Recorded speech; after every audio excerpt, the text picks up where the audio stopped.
अखन अपने सब सुन रहे हैं सरोज संगम के आवाज में ई शिव भजन।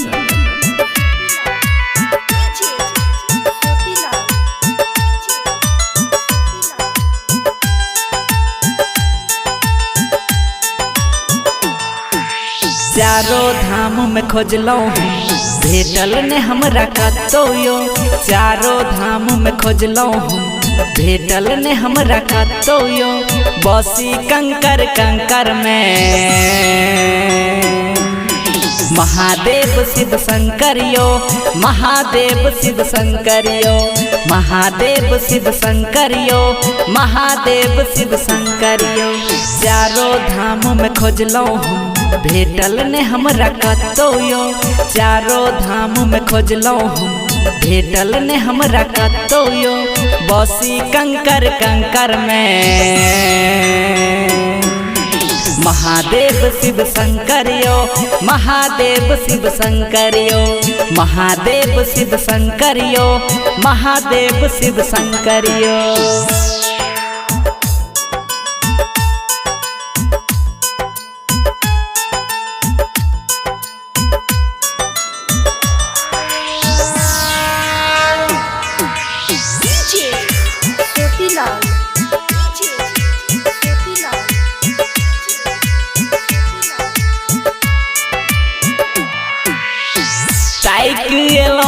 हम बद्रीनाथ में हमरा ने आहाँ भेटलो यो।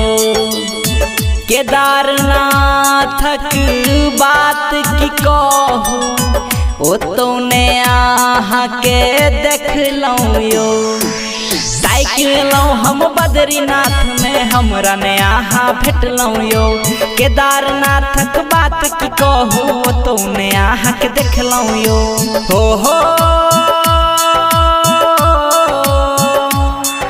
सुनै छियो भोला दान रूप आहाँ के भयंकर यो।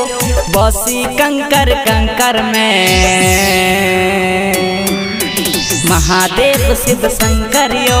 महादेव शिव शंकरियो। महादेव शिव शंकरियो। महादेव शिव शंकरियो। चारों धाम में खोजलो भेटल ने हमरा कतोयो।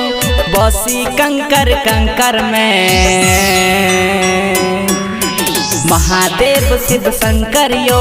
महादेव शिव शंकरियो। महादेव शिव शंकरियो। महादेव शिव शंकरियो।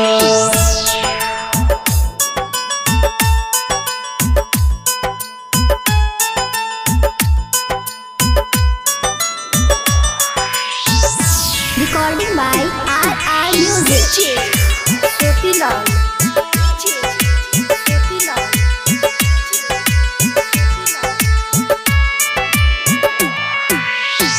देवघर से हम लौट एलो यो। आप कतेक तर से बैयो। उज्जैनक महाकाल बाबा आहाँ आप कतेक तर पे बैयो। देवघर से हम लौट एलो यो। आप कतेक तर से बैयो। उज्जैनक महाकाल बाबा आप कतेक तर पे बैयो। हो